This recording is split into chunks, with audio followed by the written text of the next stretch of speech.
welcome to Frankly Speaking with Frank Portinari, the podcast that gains access to real and inspiring people.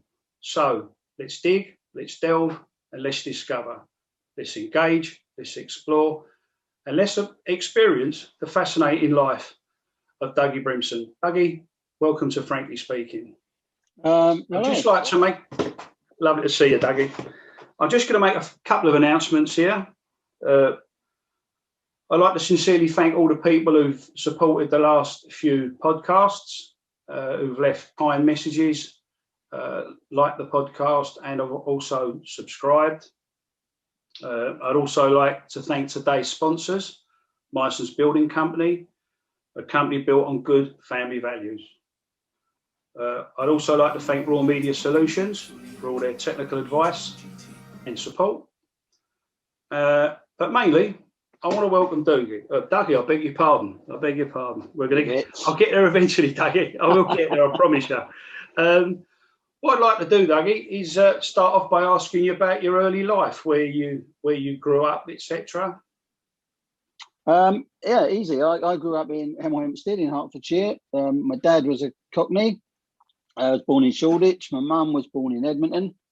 They moved out into Hertfordshire in the 60s, when Hemel was built as a new town. Yeah. Because of the overspill from the Second World War and all that sort of stuff. Yeah. And they had 6 kids, of which I was number 3.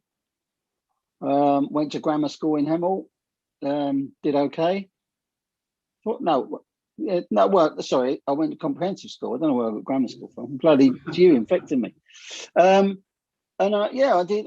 I was going to do. I passed 11 O levels, right, including English language and literature, which is bizarre. But I wanted to be an architect or a draftsman. That was my thing.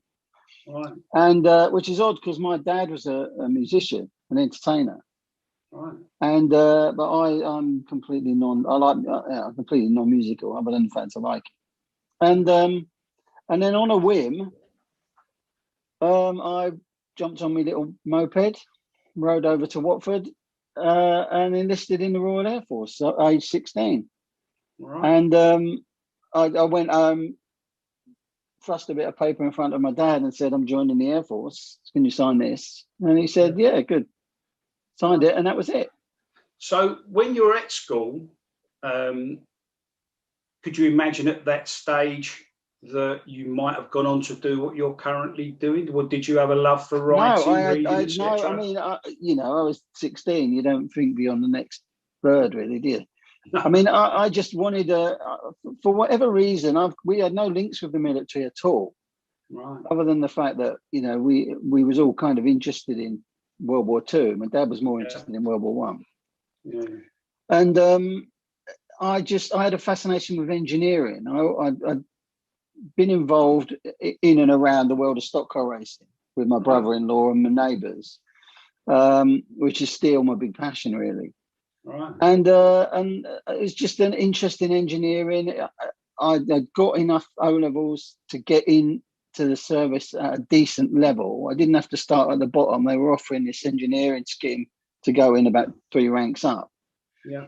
And literally, on New Year's Eve 1975, I left home and went to Lincoln to RAF Swinderby. So my first day was 1st of January 1976. I was still 16.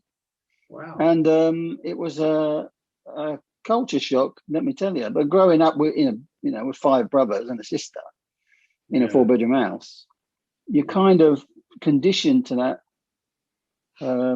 that life. It was bizarre, and I adapted to it really quickly. I really enjoyed it pretty much from the off, because it was just an adventure, and I planned to do it for about 6 or 7 years. I ended up doing 18.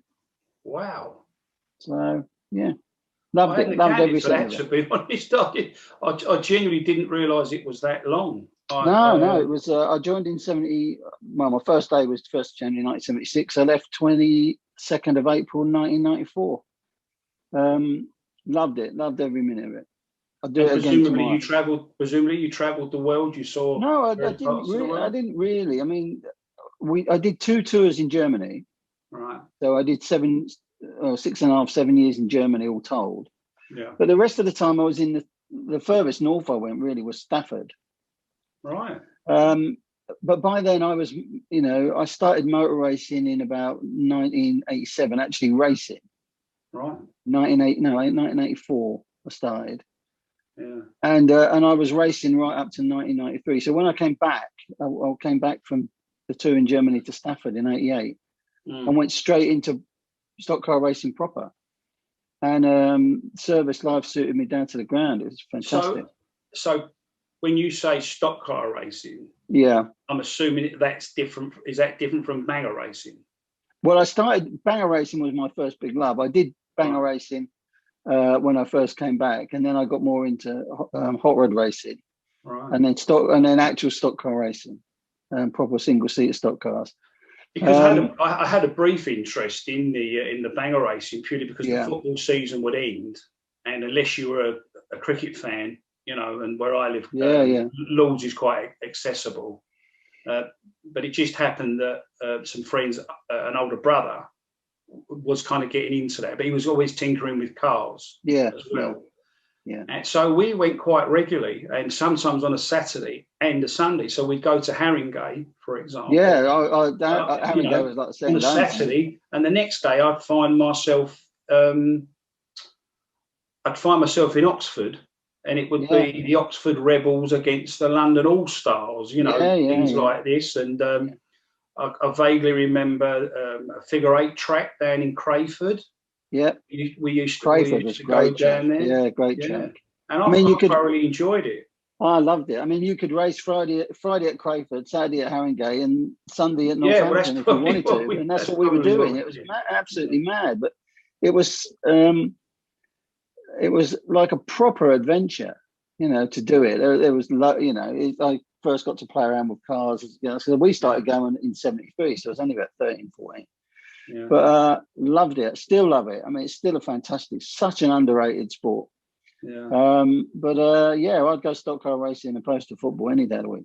Are there still enough venues? Are there enough venues left? There's very few in the south. I mean, there's none in London anymore. They've all gone. Yeah. Even Arena Essex are shut down now near the Dartford Tunnel. But there's a new track opened in Bradford for the Formula One stock cars, which is my big love. Right. That opens this year. It's a new track. There's rumours of another track coming. So it's still out there, but the stock cars, which is my thing, are northern centric. At the moment, the bangers are everywhere. They still race at Aldershot. They still race at Eastbourne, Ipswich, Northampton. Oxford is still there. Standlake. Yeah. So you can still go and see them anywhere. If you want to, but you have to find them. But I've certainly missed stock cars more than I miss football. Yeah. That's for sure. What age did you start to go and watch Watford? My first Watford game was, I think it was about 1967. My dad took me. It was the only game my dad ever took me to football because he was a Spurs fan. I was going to say that Shoreditch and Edmonton, and I thought. Yeah, no, my dad was a lifelong Spurs fan. Lifelong Spurs fan. But he never took us, and so I started going to watch Chelsea first regularly. But this was in the early 70s. But it was mad. It was mayhem for 13, 14-year-old lad. It was crazy. Yeah. And so I ended up going to Watford then, and it was because they're my local club. And I was there ever since, and I went through the Taylor years and all that stuff. I used to come home even from Germany to watch them sometimes. It's just, they were my club quite quick. But I could have been a Spurs fan. It's bizarre. The viewers would have thought there was some sort of bias there. I'm only getting my own on it, so to speak. No, I've got fun. Listen, I've been to Watford a few times over the years, so and I've got a lot of friends who live in Watford actually, albeit they're Spurs fans. I've got it. A lot of them about. But so let's move on to your life as an author. How did that come about? What motivated you to write a book? Well, I left the Air Force in '94. under. They were making loads of people redundant. And they were throwing money at us to go. So they handed me this massive chunk of money, and I was looking at spending a lot of time away because of the job I was doing at the time. I was going to be facing at least 5 to 6 months a year out in the Gulf. All right. And bollocks to that. Who wants that? So especially when you've got 3 little kids. So they offered us a load of money. All of us with any brains in our head kind of took it. Yeah. And I came out. The military offer you a brilliant resettlement program, so you can train to do anything really, and they'll pay it from, health and safety officers to HGV1 drivers, teachers, whatever you want to do. Yeah. I pissed all mine up the wall. I wasted it completely because I wanted to. I didn't want to work for anybody else. I didn't really want to be an engineer again. So I was looking at franchises and stuff like that. Right. And when I left, we sorted our house out, spaffed it all on holidays and stuff like that. And then, but I just couldn't find anything I wanted to do. Mm. And I ended up working with my brothers as an extra on film and TV. Right. And so we do stuff like The Bill and, movies and Casualty and things like that. It's great fun. But in the distance on the horizon was Euro 96. And there was lots of talk about hooliganism and stuff like that. And everything we were reading was complete and utter bullshit, really. Mm. It was all about, disenfranchised people from broken homes, National Front members, all this usual academic bullshit. Yeah. And so we started to think there's an opportunity here to write a book, because we were talking, when you go on a film set, there's nothing, 99% of the time you're sitting around doing nothing. Yeah. So you're talking to other lads all about football. All of our experiences were the same as anybody else, because we weren't really hooligans in that sense. We were just lads who were into the casual scene, like 90% of people who would occasionally run around, make a lot of noise. More often than not, were running away and actually throwing a punch. But the whole culture of it fascinated me in particular. Mm. And so we started writing notes down about what we wanted to do. We worked out a structure. We thought about, well, how do lads read books? Will they read on the bog before they go to sleep, or on their way to work, or on holiday? So we worked out a structure, because neither of us had ever written anything before. We didn't know any authors, didn't know anything about publishing. No. And so we worked out a structure, worked out how we were going to do it, started writing some stuff down, and then we realised that we got to pitch this to somebody, or it's got to be out before a tournament. So I walked into Smith's, picked up a book, football book. It was published by Headline. So I wrote to Headline and said, look, we want to do this book. Mm. This is who we are. We've got a certain amount of time. Do you want to do it? That was it. And they wrote back to us and said, well, this is really interesting. Mm. Can you send us some samples? So we sent them some stuff. They liked that. Asked for some more. They liked that. Asked for some more. They liked that. And then I said to them, look, you either want this or you don't. If you don't, then we're going to go somewhere else. We've got it, because we've got to find out amount of time. And we were actually in Hamburg, Eddie and I, doing a movie. And my missus rang me up and said, there's a letter here from Headline. They want to do your book. And there's a check in there as well, which was nice. And that was how it happened. Simple as that. And then the book came out. And it was because we were quite prepared, because we used to being in front of a camera, really. Yeah. We were quite prepared to go on, TV or on the radio and talk about our background, because all of a sudden they've got 2 blokes who are, who kind of know about this, who have been amongst all this, not in the major, like, Millwall Bushwhackers or ICF or that sort of sense. Yeah, yeah. And so, and they thought, well, we've got cannon fodder here. We'll get them onto everything, and yet they expected us to be these thick brain dead morons. And you've got 2 blokes who were quite eloquent. I was just come out of the military. I knew what I was talking about. You're quite calm, quite composed. And we were everywhere, and the book, everywhere we go, that was massive. I mean, it's still. Yeah, I remember it. I remember it well. Well, it's still, it's a free ebook at the moment. Mm. So it's number 2 on the football charts, even now. you know, and it's number 2 behind one of my other books, I have to say. The Crew is also my first novel. But and so we carried on, you know, we had lads writing to us, can you do a book about this? Can you do a book about that? We knew we wanted to do one about England, which was the next one. Then we did one about local derbies, and then we did one about the scene in London, the London clubs, all about London clubs. And that was when we started to realise what we've done is unique. It doesn't work like this for everybody. Most people struggle to get published. Most people have to go through. That was a conversation I didn't expect to. That side of this conversation, I didn't expect to accelerate that quick, because I've known so many people. Oh yeah, that have produced, you know, decent, you know, material. But that. Well, the difference with us was, I mean, we knew who we were writing for. Yeah. We knew what our market was, and we went for that straight away because it was lads like us. Yeah. You know, we weren't writing. We knew, you know, what we wanted to say. We knew how we wanted to say it. We knew who we wanted to say it for, and we knew how to get to it. Yeah. And we didn't give a shit what anybody else thought. We knew we had something, and we were right, and it worked. You know, and I've carried it on ever since. I mean, Eddie, after we did the first 4, Eddie went off and did a couple of books on his own. I've just carried on. But yeah, and then we started to realise, well, not everybody does it like this.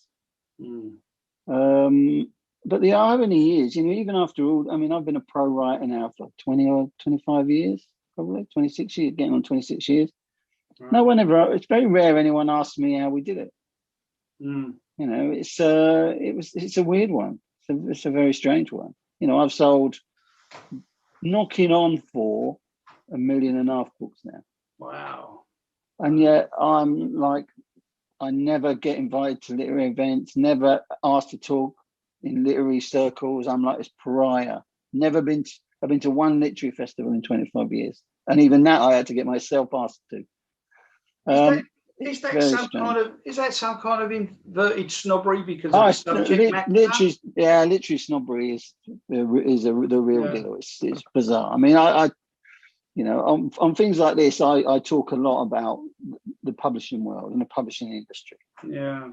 And it upsets a lot of people. But I can only talk about my own experiences, and my experiences of it it's rank with snobbery.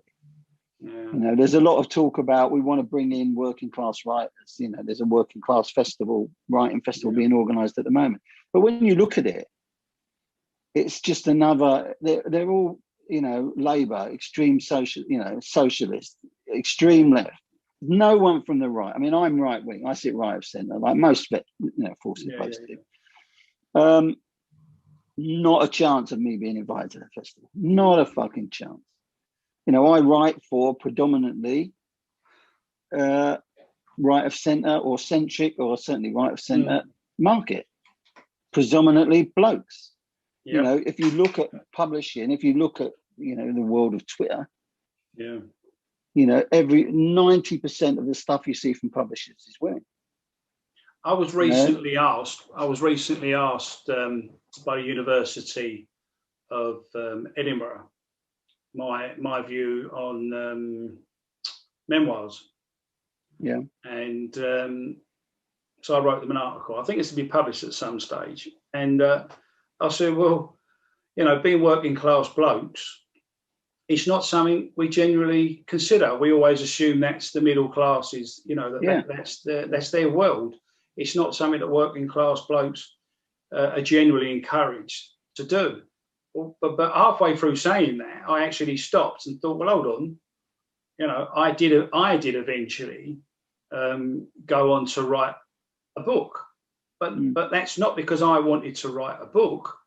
That was because people had said to me, Frank, if you got run over by a bus tomorrow, there would be 20, 30 years of our history, social and political history, would just go. Well, then I felt a sense of responsibility then. It made me think, no, that's right. So, yeah, I picked it up plenty of times and I put it down plenty of times. but it was people pushing me and their enthusiasm to do it. But I was quite lucky with the production because I just self-published and distributed it. There's nothing wrong with that, you know. But it was meant to be. My philosophy was I posted every book, so therefore I signed every book because I wanted to say to the person buying it, thank you for buying the book. Absolutely. I wanted to make it a personal transaction, you know. So I don't have experience of the publishing world, certainly not to any, you know, degree. I mean, the big problem with the working class side of it, you know, most of the stuff you read that's working class, it's like poverty porn. It's all it is. It's all about, oh, how fucking tough we have it. You know, we had a terrible time and all this sort of crap. I mean, I come from working class. I was never poor. You know, my dad was a proper Cockney. You can't get much more working class than my dad. Yeah, we were never poor. We did okay. We all did all right for ourselves. You know, and it's just like there's this kind of. It's as if they're all ashamed to be working class. Yeah. It's that kind of undercurrent that runs through it all. You know, we're as good as anybody else. Yeah. You know, it's just absolute bullshit. If you're going to do it, if you can do it, nothing's stopping you. There's nothing stopping anybody doing anything, especially now. You know, blaming it on your class, saying my class held me back. You know, I'm coming across that quite a lot. I'm coming across that quite a lot because a lot of the podcasts I've seen it. And listen, people ask you where you come from. People, you know, ask you where you grew up. You know, what were your family circumstances? So I can't lie. I can't say I walked around in leather shoes, you know, and a nice whistle every day of the week. You know, I would say it as it is. Holes in the shoes, you know. We couldn't afford a blazer. But that's not born out of please feel sorry for me. Exactly. And I get this particularly when I listen to and not all of them by any means, but you know, I listen to a lot of ex-villains. Yeah. And it's almost like, oh well, I had no other choice. And now, in some cases, some people that may have, you know, if they've been encouraged by older brothers, family members, etc., peer pressure, I get all of that. But it's almost like, well, now you've done it, don't make us start feeling sorry for you, because you still had a choice. And listen, I got myself into bother. You know, it was still my choice. It was still my choice. Always, I wasn't going to stand in front of a judge and say, "Oh, can you please take into account? You know, I had two different dads. I'd been in a home for a while. I had holes in my shoes, blah, blah, blah," because I just would not have demeaned myself. Yeah, it's crap. It's an excuse. And I'm seeing a lot of that.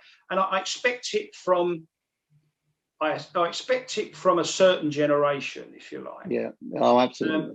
But I'm seeing it from a generation where I thought men were a lot tougher than that. And men were, you know. Tell me about it. You know, Tell me about it. Me, to be quite honest. It's just frightening. It's just some of the stuff I see on a daily basis. Yeah. You know, and I'm reading a book at the moment, the John Nicol book, Lancaster. You know, if you want to read a book to see what it was like, you know, for 19, 20, 21, 22-year-old lads climbing into bombers every night, what they had to go through. 55,000 or never of them ever came back to ground. You know, that's what it's like. Not sitting there, someone's upset me on Twitter. You know, fuck off. Well, I look back at the ages where you had, you know, dockers and steel workers and miners, and you know, they were a tough breed of men. And okay, maybe sometimes some of the women may not have appreciated it, you know.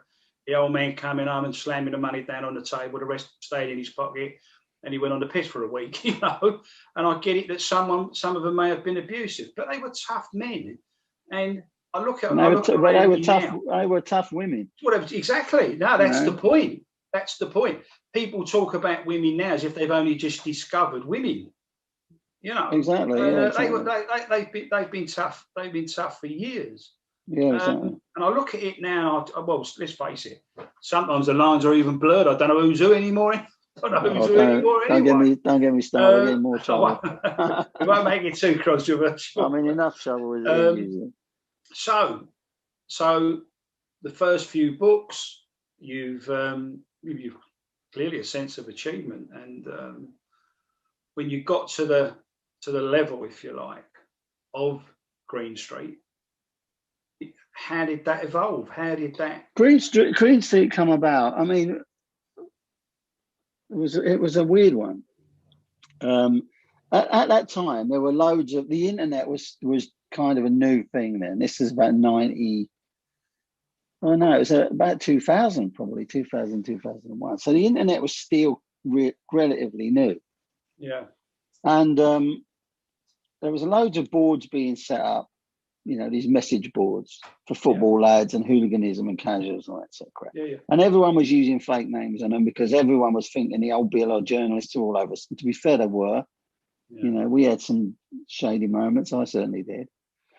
So we're all using fake names. And someone bangs me this email. There's this bird on one of the sites asking about, she wants to do a football hooligan movie. Right. You know, you should check her out. So I had a look, and it turns out it was this German woman, lives in America. So I opened up a conversation with her with my fake name and fake email address, and we exchanged emails. I checked her out; she was sound. And in the end, I said, "Look, I can't help you anymore with this. You need to speak to this guy, Dougie Brimson, who's written all these books. I don't want to speak to him." Said. So I said, "Well, okay, fair enough. Yeah, he's an arsehole. Fair enough." So we chatted some more, and in the end, I said, "Look, I can't keep helping you with this." She was offering to pay me and things like that, and I said, "I can't help you anymore. I don't want to help you. You need to speak to him, this guy." She said, "I've already spoke to him." I said, "Well, I knew she was lying because it was me all along." So, but in the end, she made contact, and we got chatting, and she flew me out to Hollywood, which was very nice, wined and dined, for 10 days, and we thrashed an idea. That's how the idea for Green Street came out. I mean, she had the basics. You know, the basic plot was an American gets involved in football hooliganism. Well, there's only one way that can happen. You know, everyone slates it. Oh, it's the journalist. You know, it's cliched and all this crap. There's only one way we could have done it. Journalist, you know, brings him back. Blah blah blah. Yep. And that was it really. And eventually, I did tell her we were in Hollywood again. When I did tell her what I'd done, how I'd made contact with her, she freaked out. She was not happy at all. And she was a former world karate champion. So I was on tender ground for a couple of days. But I mean, she was fine. She turned out to be a bit of an arsehole in the end. But and that's how Green Street came about, really. You know. So your experience, where you'd worked within the film industry before, I'm assuming you were at least you were comfortable in that environment. I mean, were you on set regularly? Not regularly. I mean, in the end, this is all well documented. In the end, I got banned off the set, right? Because I was speaking to actors about dialogue. You know, I was working with the actors about dialogue, and she didn't like it at all. She said that's a non-starter, and she freaked out, and I got banned off set. And there was lots of other things going on in the background, and so I effectively took the money and ran in the end, which is fine. And I stayed away from screenwriting after that. I had no real interest in it at all because it was such a difficult process. Yeah. Personally, it was a difficult process. And then I got asked to do. I made contact with Leo Gregory. I'd had an idea for another movie, and I'd kept in touch with Leo, who played Bother. And I talked to him about it, and he said, "Well, we need to meet this guy, this soft cop guy," and that's really how Top Dog came about. It was an adaptation of one of my books. I mean, he only really met me in the first place because he wanted to meet Leo. He'd never met Liam before. And but it all worked out kind of okay. It weren't the best experience because it ended up being a bit of a financial nightmare, which ended up with the police and HMRC being involved. But that's a different story. Funny enough, before we came on air, so to speak, I almost asked you, do we mention him or not? You know. Yeah, I mean, because I wasn't sure that how that had ended up, and I thought, well, it hasn't ended. It hasn't ended yet. Right. Okay. It's still ongoing, but no, I mean that's you know, it is what it is. I mean, unfortunately, that's the industry. It's full of shysters, for want of a better word, and you've got to be very, very careful. I mean, I say to anybody going into that world, just eyes wide open every day. Don't trust anybody, because everybody is looking to pay you less than they have to. Right. Get as much out if they can get it for nothing, they'll get it for nothing. So you just got to be very, very careful. But despite that, you know, I did another movie with him after that. We Still Kill the Old Way. Yeah. And then I said, I'm not doing no more movies. I just can't be asked. It's too much like old work, too much of a pain in the ass. The problem with a movie is, along every step of the way, there's someone there who can just say no, and that's it. That it's dead, you know. And you're reliant on other people all the time, which I don't like. Half the time, you're trying to get a decision from people who aren't even qualified to make a decision. But they're like the filter for somebody else. So you have to go through that person and that person and that person until you get to the person who actually can make the decision. And you're constantly waiting, which is hugely frustrating. And then when they do make a decision, they want everything done straight away. Well, you're probably doing something else, right? Yeah. You are, if you've got any brains about you. Yeah. So I said, I can't be asked for this anymore, because with a book, I'm in control of pretty much everything. Yeah. And if you know, I have problems with a publisher, I just self-publish it. It doesn't matter. It doesn't make a difference. It's easier, make more money, faster. You know, because I'm motivated by money. I'm not motivated. You know, I'm not interested in writing War and Peace or the great, you know, British book, Dickens. You know, I'm not a Booker Prize-winning author. I just want to make books that people buy, so I make money to make more books. Yeah. And I've just carried on doing that, really. I do. Are you currently writing a book? I am writing a book, but I've kind of been overtaken by this new venture. Yeah. I'm in the middle of writing my first military thriller, which is a book called Three Greens, which was supposed to be out by now, because my last book, In the Know, which was the third book in a trilogy, a crime trilogy, that came out in May, June. So I should have another book out by now, but I've just been overtaken, ironically, by the film business, which I said, because as soon as I say to people, I'm not doing any more movies, they start offering me movies. You know, and when I say I'm doing them, I don't hear from anybody. It's ridiculous. So what I've done a couple of weeks ago, in fact, I've been talking to this guy for about a year on this project. And in the end, he said to me, look, you need to form your own company. You need to take control of all this stuff. Because I've got, you know, about 10 projects, 10 movie and TV projects sorted out. Some of them are scripted already, because I'd write them for fun, really. Yeah. And then if I couldn't sell them straight away, I'd just leave them. So I've got all these projects sat there, which, you know, they need a rewrite, they need a tweak, which is great. I can do that. Or I'll bring in another writer to do that. I haven't got a problem with that. But he said, you need to form a company to take control of these, and I'll come in with you. I've got other people, you know, he's very wealthy. He's very, you know, he's a businessman. He's not a film man. And I brought someone else in, and who's phenomenal, a phenomenal writer, a phenomenal editor, which is what I needed. And we formed this company called Red Bus Movies a couple of weeks ago. We've got 2 projects. One has literally gone out today, which is a TV thing, a big scale TV thing, and the other one will go out next week, which is a movie, proper British comedy. And yeah, it's just I should have done this years ago. You know, I literally haven't stopped since we decided to do this. Yeah. So it's been brilliant fun. It's really quite exciting. You know, I don't look very excited. This is me being excited. That's okay. But I'm quite, I've been around it long enough to know the realities and the pitfalls and everything else. And I treat it with it's not real until someone gives me a massive chunk of money and we can actually get something made. Yeah. But we've made a really good start. And one of the things we've done from the outset is I've said, because TV and film is all about quotas at the moment. Everything is, we've got to have X amount of this. We've got to have the X amount of this. It pisses me off, really pisses me off.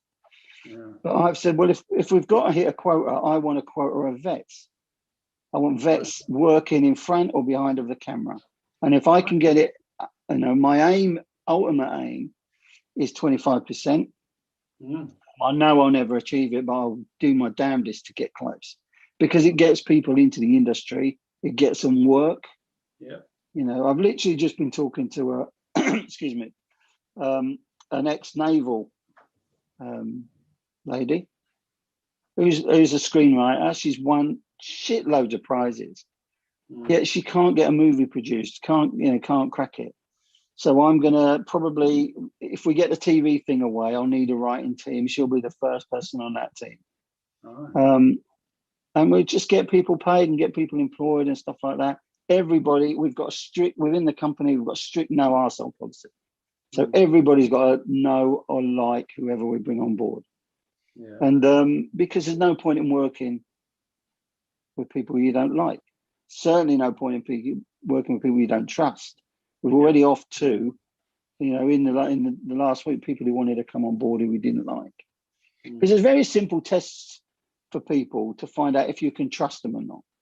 It's not difficult. When you've been around a while, you like me, you've been around a while. Yeah. You know how to do it. Yeah, I know. Yeah.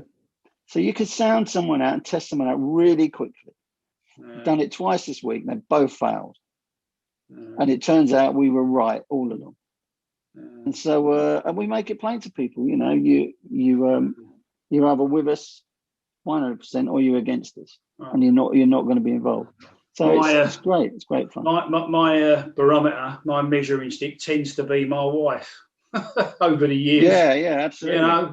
She'll say to me, he's a wrong un, or he's going to turn out to be a wrong un. And blokes are very loyal, aren't we, to our friends and associates and so on. And I do tend to try and see the good in people. And of course, somewhere down the line, it invariably happens, and I have to sort of go back to her and say, well, guess what, you was right again. Yeah, it's sad when it happens, especially as it's easier when you're in charge, I've got to say. Because I can just say no, sorry, you're out. If you knew the score. When we asked you, you knew the score from day one. If you're going to try and rip me off, if you're going to try and screw us over, then you're out. Yeah. And that's the end of it. I haven't got the time or inclination to work with people I don't want to work with because I've done that since I was 17. And I ain't going to do it again. And like I say, it's very quick to sound people out because you talk to them, and and in the movie business, it's like name drop, name drop, name drop, name drop. So they're not difficult to check.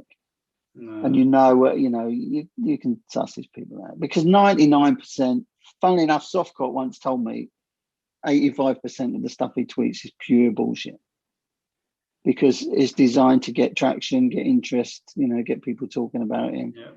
And it's I don't bullshit people. I just don't like it. I've got to be straight. Because I haven't got time. I'm 62. I haven't got time to piss about. I've reached that stage myself, to be quite honest, where I would give someone a certain amount of leeway, if you like. Yeah. And so on. I'm conscious of age as well, and I just don't have time to do it. And some of my more recent projects, including this. Yeah.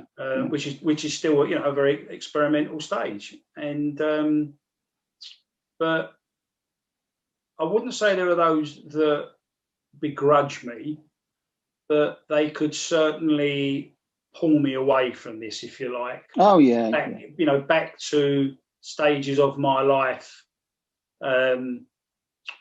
which I don't apologise for, but they've been lived, and now I want to live the creative things I didn't do, which I wish I'd done.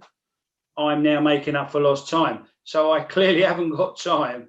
Exactly, but this is I talk about this a lot, and this is, I don't regret things I've done or not done in the past, because that's, that's what makes me what I am. That makes me, do what I want to do. It makes me loyal. It makes me driven. It makes me trustworthy. To a fault sometimes. I trust people. I give much too much away. I know that. But I'd rather do that, because I need to feel good about myself. I can't screw anybody over, because it just doesn't. I've been screwed over. I know what it's like. No, it feels like. And I can't do it to anybody else. It's not in my nature. And I think that comes from my dad anyway. But whether that's a working class thing, I don't know. I don't really care. But it's certainly who I am. I mean, in the forces, you screw someone over in the forces, that it stays with you forever. It stays with you for your career. It'll always catch you up. And so, and it's needless. It's not a competition. We're competing against other people. We don't need to be competing against each other. If you're in part of this team, this is what we want to achieve. There are already people trying to stop me. That I've heard about. But it's just like, okay, carry on. It's like. I've in the last couple of years, I've just I've joined the Professional Speaking Association. All right. And a completely different world, obviously, and the clue is in the title, professional. Yeah, absolutely. And I thought, I don't know if I was conscious, but I went along to the first meeting. Of course, there hasn't been any since because of the COVID situation. It's all now virtual. So I don't think I consciously walked in on, like some Cockney wide boy and, handing out his cards and saying, listen, give us your work. I don't think it was quite as brutal as that. But I did get a shock. I genuinely got a shock. I walk into any pub, I walk into any club, and for want of a better way of putting it, I'll hold my own. I'll ingratiate myself into people's company. This was a totally different world, a totally alien world to me.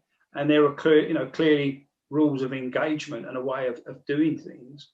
And I've embraced that now. In fact, I did a talk for a region yesterday, and I came up with my first problem. And I'd taken advice from an international speaker from America who had heard my talk previously, thoroughly enjoyed it, but said, you need to change the beginning of it. Now, because this is an international speaker, she clearly must know what she's talking about. So it's in my interest to, change it.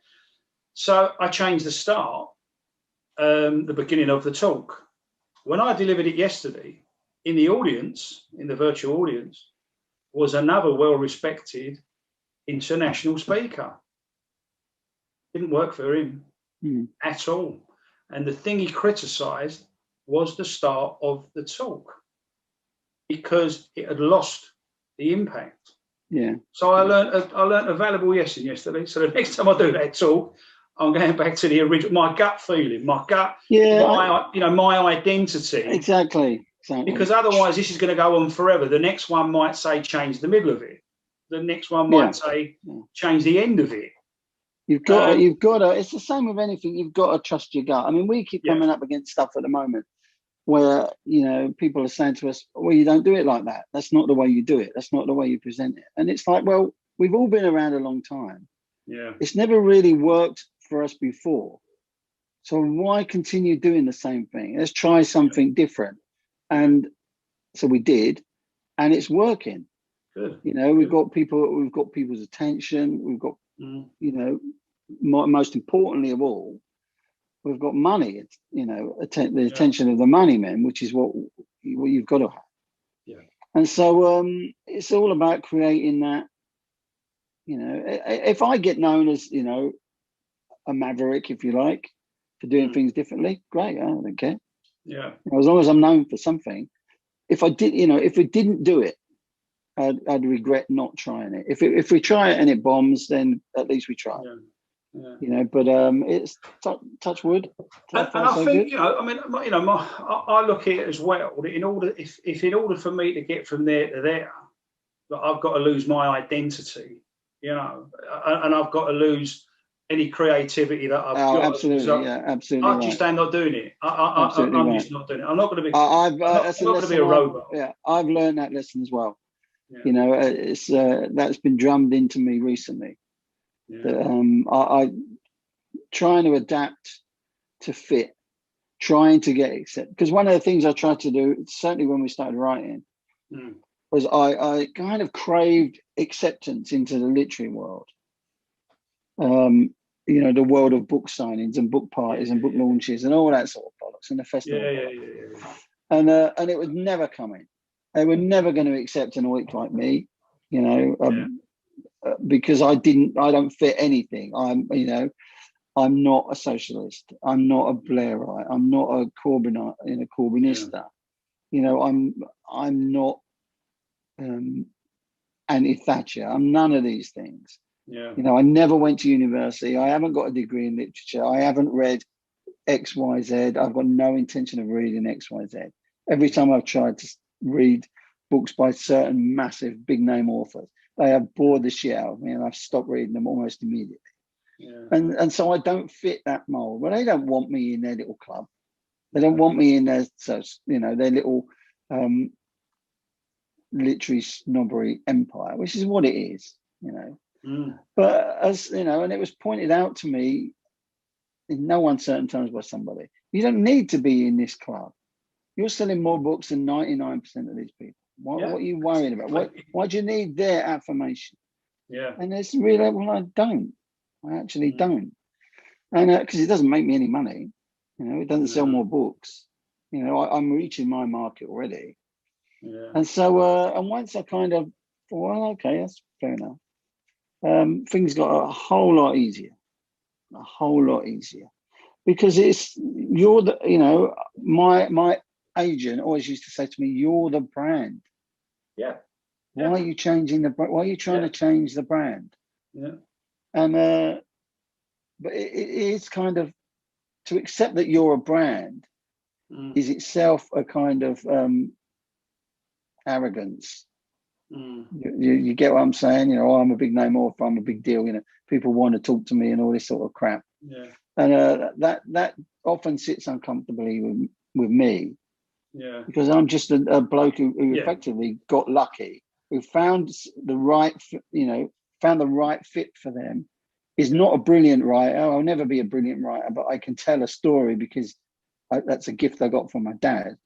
Yeah. I can write a good script based on a great story that I'll come up with, but it's not a shooting script. I'll need others to come in and polish my script. I understand that. And one of the things we do with the movies, which seems to be very different to everybody else, I'll write a script, and once we've got the pitch document, so we've got the story really tight down, my script's there, and it needs I know it needs more of this, I know it needs more of that, it needs more blah blah blah, it needs more characters development and stuff like that. Then we go looking for the director, because if I wrote a perfect script, once that director comes in, he's going to change it because it becomes his script. Yeah. It's not my script anymore. It's his story. So why I circumnavigate that process, and I get it up to a point where I can get a good director interested in that script, and I say to him, right, you tell me what you want. Now we'll get it to what you want. And it saves so much time. Yeah. And it's certainly what we did with Top Dog when we bought Martin Kempoy, who was phenomenal. Working with him was phenomenal. It was hard. He's a hard taskmaster. He's a lovely bloke, but he's a bloody hard taskmaster. Yeah, I can imagine. But he kept saying, this is all about making it better.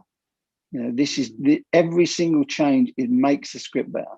And he was right about everything. And so that's the process that we want to work to now. I don't want to fuck about, because it's all about time, and time is money, you know. And so, but to be honest, I'm kind of learning that as well, and I'm very conscious of retirement, you know, and security, and the things I'm doing now, or potentially doing now, is leading towards that. yeah, That when I do eventually retire, whenever that be, the things I choose to do within that retirement, is what I enjoy. Is one, as I enjoy, and I want to get out of bed for every day to carry it out, and then clearly they give me some sort, you know, financial security as well. Yeah, that's always nice. Because, well, I suppose if you look over the years, there's a lot of things I've done, you know, and quite willing to do, if you like. There's been no payment for it. So it's nice to get a handshake off of people. It's nice to get a pat on the back, an acknowledgement. It's nice to get a pint bought for you, you know, occasionally. Yeah. But, you know, you look back on it and you think, well, if I'd have dedicated that much time to certain, you know, other periods, I'd like to think I'm a lot more comfortable now. So it is a bit of catch up on that basis. But what I'm doing now is I'm equally as determined to what I used to do before. And you know, one of my mantras is, and it says it on my book, part of the book. You know, it says from one extreme to another. Yeah. Because I've literally gone from I work on an extreme basis, if you like.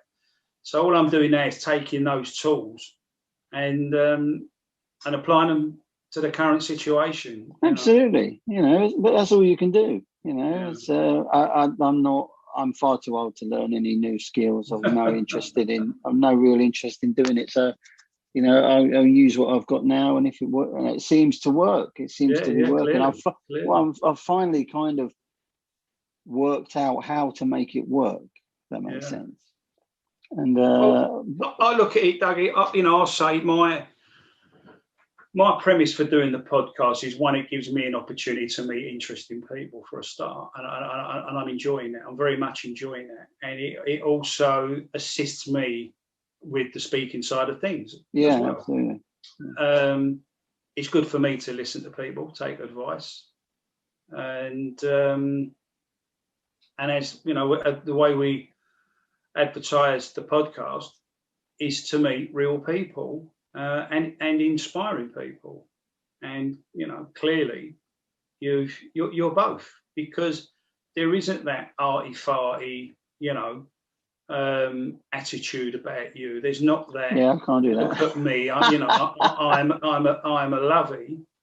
It's one of, you know what you've done, you know where you've been, and you know where you're going, and that's a great inspiration to people, particularly now. And I'm conscious of that with these podcasts at the moment. That you know, the period that we're having to live through at the moment, that you know, people might lose sight of their dreams and things that they want to do, and what they previously would have been inspired to do. And if they could listen to people like you, that's very kind of you to say. Yeah, that's very kind of you to say. I mean, I've been saying to everybody, you know, throughout this lockdown, because no one really expected it to go on this long. And I have a lot of time for people who kind of from day one said, well, I'm going to do this. You know, and this is an opportunity now, so I'm going to take the opportunity. I'm going to write a book, learn a new skill, do a podcast, do whatever. You know, the Joe Wicks of this world, people like you have taken the time to do it and have made the best out of it. And, you know, I've got a lot of time for people like that, because it does show a bit of bollocks about them. Yeah, I've not got much time for people who are sitting around, you know, watching reruns of The Beale and crap like that. And but it's you know, we're only here for once, maybe twice, if you believe that sort of stuff. You believe in it, you know. You got to make the most of it. There's still loads of stuff I want to do. There's still stuff I'm quite excited about. That's good. So we'll see. Time will tell. Well, clearly, I mean, funny enough, we had a conversation, myself and Kev, you know, the chap from, you know, Raw Media Solutions, I introduced you to earlier, and he's talking about his own children, you know, and they know of Green Street. You know, they know. Yeah, it's a weird one. They know the culture of Green Street. So, and I said to him earlier, if you consider well, not him, he's younger than me, but when we watch films like The Italian Job, you know, yeah, The Long Good Friday, well, yeah, Get Carter, there are certain films that live in the memory, isn't there? You know, that carry on. Yeah, and absolutely. He said he found it strange that his 17-year-old is talking about Green Street like it came out yesterday. It's a weird phenomenon. You know, it's a weird one. I mean, we should have done a proper sequel, really, but it was politics. Well, you've clearly got a head full of ideas, so you never know. But at the moment, I'd just like to wish you all the best with your new project. Thank you very much. I think I like I very much like the thinking behind it, you know, to help veterans. Yeah, thank you. It's going so far so good. That shows another side to it. So I'm just going to finish up now. Again, thanks everybody that's watched us today and listened to Dougie and his fascinating story. And of course, we wish him all the best for the future. I'd like to thank today's sponsor, Meisen's Building Company. And of course, our own Raw Media Solutions for, as I say, with their technical advice and support. So again, Dougie, we wish you all the best. Thank you. And look forward to reading your new book and hopefully going to see your new film as well. It would be very nice. That's lovely. Cheers. Cheers, Rick. Thank you. Be lucky. Bye-bye.